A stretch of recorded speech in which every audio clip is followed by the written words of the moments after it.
If Benin was so powerful, then why did it fall so easily? When you hear about Benin, the kingdom of Benin, you must hear about the riches, the beauty, their art that even the Brits couldn't resist stealing. So, when people tell you about Benin, they don't tell you about how this great kingdom fell. So, let's go back to the year 1897. At this period of time, the king Oba Ovonramwen Nogubasi, he was so great that he was actually considered as a god, because in Benin, their kings are considered as gods. Now, at this period of time, this man is so powerful, he controlled all the trade that is happening in Benin, ivory, palm oil, rubber, and even the people, denying the Brits the profit they crave. Now, British came to Benin. They wanted to make money. I mean, they are making money off us even right now, but they wanted to make money as at that period of time. But the Oba, this black man, wasn't giving in. Now, as at this period of time, Benin was highly engaged in different types of trades. They were into palm oil, they were into ivory, they were even into slaves. But then the Brits came, that's the British, they came and they were like, oh, we want to trade with you, we want to trade directly with the people of Benin. But the king, who was already deep into his trade, was like, no. He only wanted that absolute power. He only wanted to be the only person that would trade. He wanted every single trading channel to go through him. He did not want the British to be involved in his trading. So he was adamant and he was like, no, no, no. So he was stubborn, and the British did not like that. He was strictly like all the channels, all the trade channels of slaves, ivory, and palm oil was going through him and only him alone. And the British was like, who is this black man that thinks he can say no to us, that can be stubborn to us? Who is this man? And then one British man named James Philip decided he is tired of asking for permission from a black man.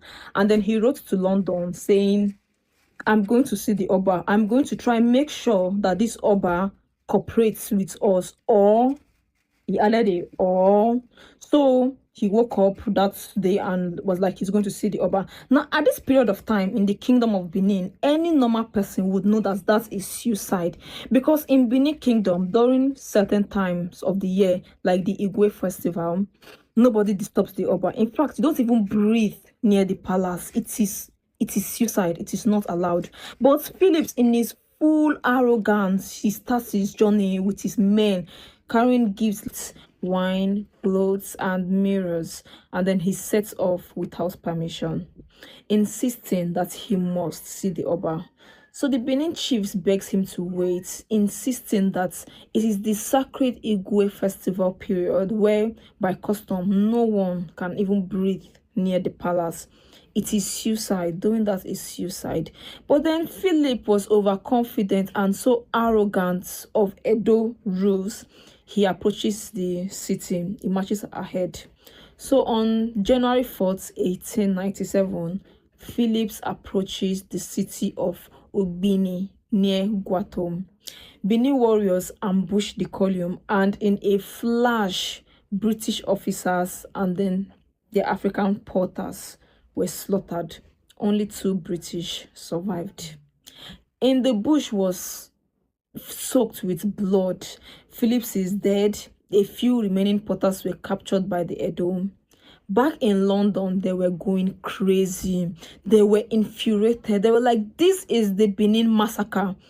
Killing Philip and his attendants and his companions was tagged the Benin massacre. They were furious, considering the fact that it was a black man dead, killed a white person. British, who found themselves as African superior, British started to scream revenge. Word reaches the coast. Ovonramwen attack is used as a pretext. So the Queen men muster 1,200 troops under Admiral Sir Harry Rawson to invade Benin. Gunboats and warships steam up the creeks. So Ovonramwen watches calmly from the walls in his own throne, but at this point he was scared, because he knew that their spears stand no chance against the British Maxim guns. his chiefs started to argue. Some said they should go and beg the British, maybe try have some kind of agreements with the British. Why some were like, no, that their warriors are not weak warriors. They must fight the British. They must go toe to toe with the British. The king at this time was torn. The British weapon wasn't child's play. It was very powerful. Just the Maxim gun is enough to clear almost all of them. But he's torn and loyal to the tradition. But at this point, even with his pride, he has yet to realize the kind of firepower that was arranged against him. In early February 1897, the British columns were already in Benin City. After days of fighting and trying to break the wall, they broke through the city. From the palace to the common people, houses and shrines were razed and burned to the ground. Every sacred bronze plate and ivory statue was stolen. Later, these Benin bronzes later wind up in the museum overseas. Oba Ovonramwen then slips into the rainforest with a handful of royal guards and his two queens, Egbe and Aigobahi. For 6 months, he was living rough in the bush, eating wild fruits and hiding from capture. By summer, the British have burned and looted most of his kingdom. The hunt goes on for the Oba. Then betrayal. Palace historians later identify one of Ovonramwen's own chief, Ago Obaseki, the Iyase of Benin, as having turned coats and helped British succeed. Eventually, the British is cornered. In August 1897, he strides out of hiding, richly dressed and laden with coral beads to surrender. He offers the British a fortune, 200 puncheons of oil and all the locations of 500 ivory tusks, an enormous bribe, like it is so huge, but the British refuse. I mean, why would they accept something so little from a king that is stubborn, that might actually bounce back and go against them? They should instead put someone, a figurehead, someone that they can actually control better, who would give them location to all this fortune. So Ovonramwen was brought before the British officer, but he refuses to kneel or beg.